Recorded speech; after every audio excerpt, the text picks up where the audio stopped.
每日朝早7點，榕湖邊上面嘅絲竹鋪就開始忙，義工龍志鵬會經常過嚟呢度幫手。作為桂林當地知名大酒店嘅行政總廚，龍志鵬非常在乎每一碗粥嘅出品。佢覺得做公益更要講究品質。幸福絲竹鋪每日為附近嘅孤寡老人、流浪漢免費提供午餐同晚餐，一個饅頭、一碗粥，就係絲竹鋪嘅標配。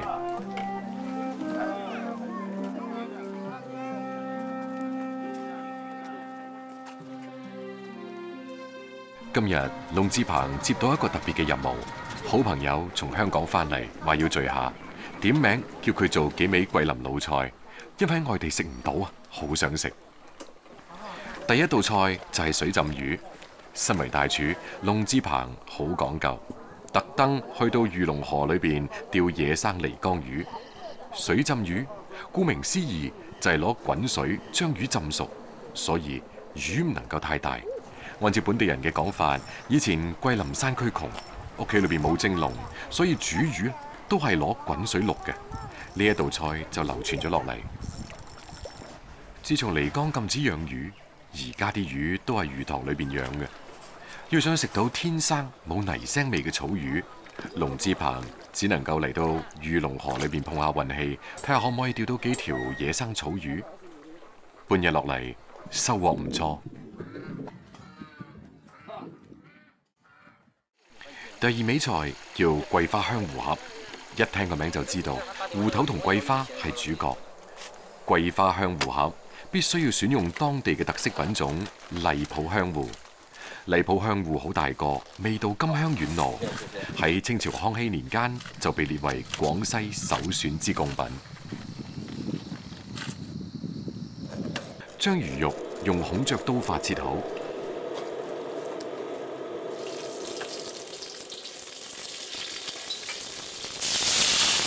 山泉水落老薑煮滾佢，收至微火，不斷用熱湯均勻咁淋上去魚身，等到魚皮定型，再放入去90度嘅溫水裏邊浸泡7分鐘。豬油起鑊，爆香酸筍、酸薑、酸椒，入生抽、蠔油、白糖，微滾之後加入同量嘅老壇酸水，掛薄芡就可以。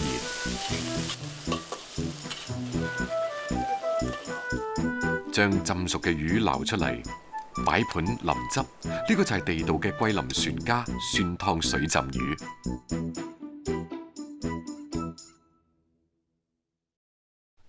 將荔浦芋頭開皮切塊，放入去鑊裏邊蒸熟。這是蒸好的，拿這個壓力鍋把它蒸透，水分不夠它就不會粘。壓力鍋呢是最好的。芋頭蒸熟以後，把它和起來，芋頭泥。將蒸熟之後嘅芋頭攪成芋泥，包入酒釀桂花糖，加啲碎花生，口感就仲好。香芋盒可以做成各種形狀。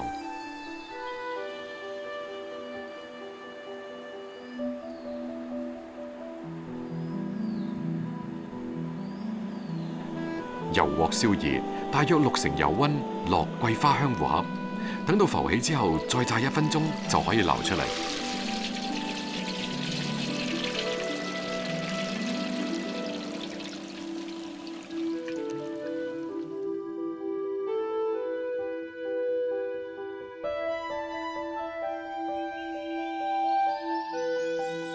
起熱鑊，落少少茶油，落香料海椒聞香、瑤山老薑、大皮五花肉切片炒香，再放一啲斬好件嘅青頭麻鴨點炒，不斷淋入低度米酒，繼續翻炒，再加水開大火，等到汁稍濃稠之後轉細火，放啲魔芋、紫薑、酸椒、酸芋苗等。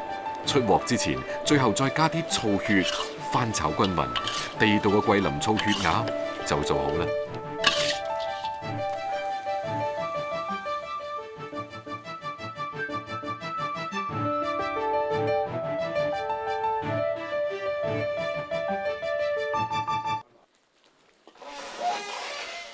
老公，哎，亮，回啦！辛苦辛苦。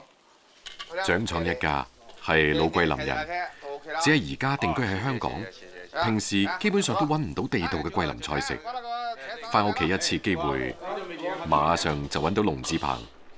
鬼叫佢係大廚咩？啊，今天我能做吧？可以。水浸魚同廣東嘅白切雞好相似，骨頭見血，肉熟到恰到好處。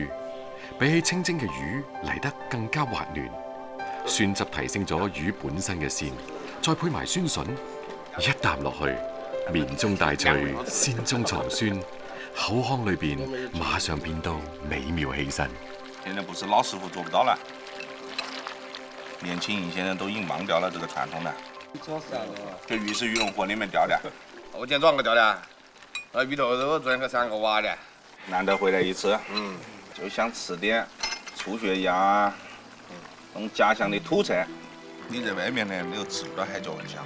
是啊，其他的血啊，看到沒得海椒味香的香味。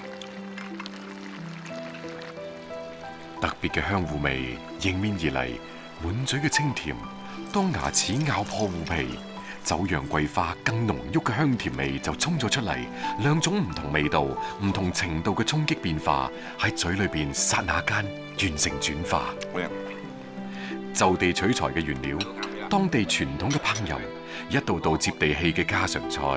蔣廠話，無論去到邊度，味蕾嘅記憶喚起嘅係外出嘅人對家鄉最真摯嘅想念。以前嘅船家魚滿咗唔捨得掉，就將啲魚醃製咗喺船頭度曬。出海一次翻嚟，呢個梅香鹹魚就啱啱好曬完。梅香鹹魚嘅魚肉綿軟鬆散，清味爛狀，鹹臭味濃郁，食入口就有一種難以言表嘅異香。以前啲窮苦人家夾少少鹹魚肉就可以送到大半碗飯。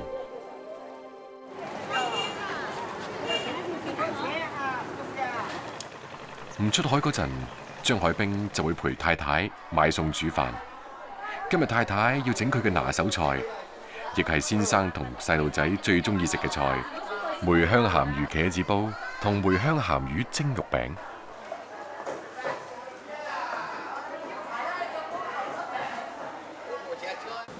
茄子切條，鹹魚切塊，熱鑊落油，將薑絲同蒜蓉倒入去鑊裏邊爆香。倒啲五花肉爆油，再放梅香鹹魚、薑絲同蒜蓉，能夠平衡豬肉嘅油脂同鹹魚嘅腥味。最後再放茄子翻炒，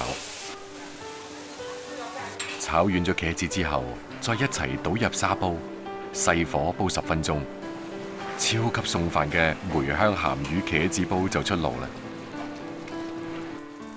將梅香鹹魚剁碎，五花肉剁碎，再將佢哋攪埋一齊。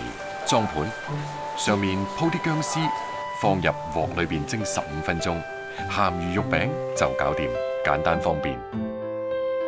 古人認為將魚同羊一齊煮咗嗰種滋味就叫做鮮。茄子煲裏邊鹹魚嘅鹹香同豬肉嘅油香，俾茄子完美咁吸收融合喺一齊，鮮美無比。將茄子撈去米飯裏邊，可以食到3碗。鹹魚蒸肉餅亦係融合咗豬肉嘅甘、鹹魚嘅香，聞起身臭，食起身嘅滋味妙不可言。梅香鹹魚茄子煲同鹹魚蒸肉餅唔單止係上川島嘅地道之菜，更加喺粵菜裏邊隱佔一席之地，經久不衰。一對手，一條線，一艘船，就係張海兵幸福嘅法寶。簡單，但係唔平凡。